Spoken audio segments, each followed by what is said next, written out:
मैं जानता हूँ कि आप में से ज्यादातर लोगों का जो पोर्टफोलियो है वो कुछ ऐसा दिख रहा होगा। हर किसी का तो नहीं होगा, लेकिन ज्यादा लोगों का जो पोर्टफोलियो है वो रेड में क्लोज हुआ होगा।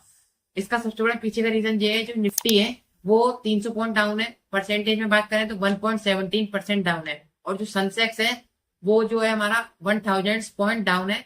और जो हमारा बैंक निफ्टी है वो 900 पॉइंट डाउन है। ये ऐसा जो मार्केट में फॉल आ रहा है वो क्यों आ रहा है, आज हम इस वीडियो में इसी चीज की बात करने वाले हैं। तो चलिए वीडियो को स्टार्ट करते हैं। तो जो मार्केट में ऐसा फॉल आ रहा है उसका सबसे बड़ा रीजन शायद ये हो सकता है कि जो राजनाथ सिंह है उनने अपने स्टेटमेंट में 2 दिन पहले कुछ ऐसा कहा था कि मार्केट में हो सकता है इस कारण फॉल आया हो। सो उन्होंने कहा था कि हमारी जो इंडिया वो एक पीसफुल कंट्री है, ठीक है। जो हमारे नेबर कंट्री है जैसे बांग्लादेश और जो रसिया यूक्रेन है, हमास और जो इसराइल है, उसके बीच में एक वॉर लाइक सिचुएशन क्रिएट हो रखी है। सो जो हमारी इंडियन आर्मी है उसको अपनी नेबर कंट्री पे नजर रखने की बहुत ज्यादा जरूरत है, ताकि जो हमारा इंडिया का पीस है वो एकदम अनएक्सपेक्टेड यानी कि समझ सकते हो वॉर जैसा ना हो जाए। ठीक है, मैं आपके संग एक क्लिप शेयर करता हूँ, आप उसको लेकिन जरूर आज देखें। जैसी वैश्विक परिस्थितियां हैं उनको देखते हुए मैंने यही सारे अपने आर्मी कमांडर्स को मैंने कहा था कि विश्व में शांति की स्थापना के लिए और स्वयं भारत में भी शांति की स्थापना के लिए सदैव हम लोगों को युद्ध के लिए तत्पर रहना चाहिए। अब वैसे तो ये जो बात है वो डिफेंस फोर्सेस को समझाने और अपडेट करने के लिए कही गई थी, लेकिन ये बात जो एकदम बहुत बड़ी बात है, क्योंकि हमारे जो डिफेंस मिनिस्टर है वो खुद ये बात को कह रहे हैं कि हमें वॉर के लिए रेडी रहना पड़ेगा। सो हो सकता है इस कारण जो है मार्केट में फियर बढ़ा होगा और फियर के कारण जो है मार्केट में फॉल आया होगा। इवन जब मैंने ये न्यूज पढ़ी थी तो मेरे को लगा ही था कि मार्केट में अच्छा खासा फॉल आ सकता है। और जो दूसरा मेजर कारण है वो मैं आपको समझाता हूँ। सो आपको करंटली में ये पता लगा होगा कि जो सेबी की चेयरपर्सन है माधवी पुरी जी, उनके खिलाफ सेबी के 500 से ज्यादा ऑफिसर्स ने भी धरना प्रदर्शन किया है, प्रोटेस्ट किया है। डिमांड ये रखी गई है कि उनको अपने काम से रिजाइन देना पड़ेगा। वैसे तो ये जो बात है ज्यादा बड़ी बात नहीं, लेकिन इसके अंदर सेबी आ रहा है, तो सेबी जो है पूरे मार्केट को रेगुलेट एंड कंट्रोल करता है।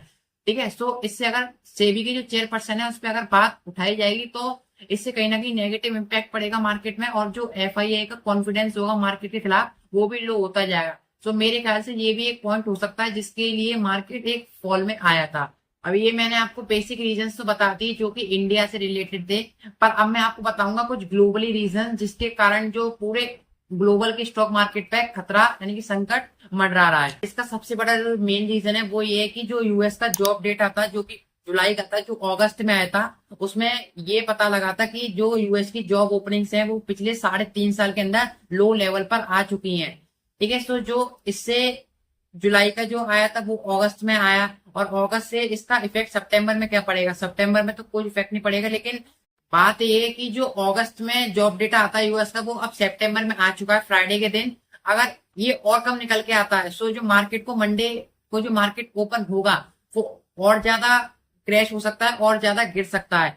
ये बात है कि अगर इसके अंदर इन्वेस्टर्स जो हैं वो इस वॉलेटिलिटी के अंदर नहीं रहना चाहते तो हो सकता है कि उन्होंने ये वहां पे अपने सेल ऑफ किया हो, और इस कारण जो है मार्केट एक क्रैश में आया हो, फॉल में आया हो। ये अब मैं आपको एक और बात बता देता हूँ जो कि आपको सितंबर के मंथ में बहुत ज्यादा काम आने वाली है। 17 और 18 सितंबर को यूएस की फेड मीटिंग है, जिसके अंदर आपने इंस्टाग्राम पे या फिर यूट्यूब पे एक रील देखी होगी कि एक व्यक्ति आता है और आके अपनी फाइल्स रखता है और माइक में बोलता है गुड आफ्टरनून। जैसे ही वो गुड आफ्टरनून बोलता है मार्केट या तो बहुत ऊपर तक जाता है, बहुत ऊपर तक जाता है, या फिर मार्केट एकदम क्रैश हो जाता है, एकदम मार्केट फॉल करता चला जाता है। अब वो जो व्यक्ति है वो है जेरेमी पॉवल, जो कि फेडरल रिजर्व सिस्टम के चेयरपर्सन है।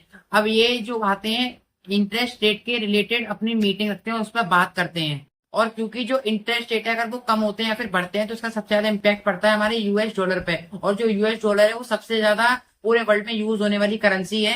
हो सकता है इस कारण जो यूएस मार्केट्स है और जो ऑल ओवर मार्केट्स है वर्ल्ड में उस पर इसका इम्पैक्ट पड़ सकता है। सो जो ये मीटिंग होने वाली है फेड की, यूएस फेड की, वो 17-18 को सितंबर को दोबारा होने वाली है। और उस मीटिंग में अनुमान ये लगाया जा रहा है कि जो यूएस फेड है वो हो सकता है इंटरेस्ट रेट को कम कर सकती है। और इंटरेस्ट रेट का घटना सबसे ज्यादा अच्छा ही है स्टॉक मार्केट के लिए, क्योंकि लोग अपना सबसे ज्यादा पैसा स्टॉक मार्केट में लगाते हैं जब इंटरेस्ट रेट कम होता है, ताकि वो रिटर्न्स ज्यादा कमा पाए।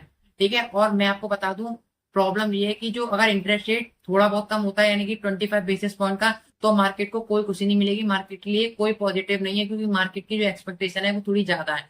और दूसरी बात ये जो यूएस का एम्प्लॉयमेंट डाटा है उसमें ये बताया कि लोग सबसे ज्यादा अनएम्प्लॉयड है, उसमें जो यूएस में लोगों को नौकरी नहीं मिल रही, बेरोजगार है। तो हो सकता है 50 बेसिस पॉइंट का जो इंटरेस्ट रेट है वो शायद कट हो ही ना पाए। ठीक है, मार्केट में अनसर्टेनिटी चल रही है, मार्केट अभी अच्छे से स्टेबल नहीं है, तो लोग अपना हो सकता है अपना स्टॉक मार्केट से पैसा निकालना प्रेफर समझ रहे हो, क्योंकि वो नहीं चाह रहे कि जब मार्केट अभी थोड़ा वॉलेटाइल है तो अपना पैसा लगाना सेफ है। जब मार्केट एक बार स्टेबल हो जाएगा तब आप दोबारा अपना पैसा स्टॉक मार्केट में इन्वेस्ट कर लें। तो ये एक बड़ा रीजन है जिससे मार्केट अच्छा खासा मार्केट में फॉल आया है। लेकिन अब आपका पोर्टफोलियो कुछ रेड में क्लोज हो रहा है, तो अब इसके लिए आप लोग क्या करें, मैं आपको इस पे समझा देता हूँ। अगर आपका जो पर्पस है लॉन्ग टर्म इन्वेस्टमेंट का है, तो आपको ये मार्केट में छोटे मोटे हाइक्स आते हैं उनसे डरना नहीं है। ठीक है, आपका जो अगर आप लॉन्ग टर्म इन्वेस्टमेंट कर रहे हो तो आपको अपना कोई कैपिटल नहीं निकालना है। यूजुअली लोग उल्टा करते हैं, जैसे मार्केट में छोटे मोटे हाइक्स दिखते हैं तो वो अपना कैपिटल तुरंत निकाल लेते हैं, पर ऐसा नहीं है, हमें ऐसा नहीं करना चाहिए। ठीक है, और आपकी क्या राय है इस पर कमेंट करके बताना, बाद बाकी वीडियो को शेयर कर देना और वीडियो को लाइक शेयर एंड सब्सक्राइब जरूर कर देना।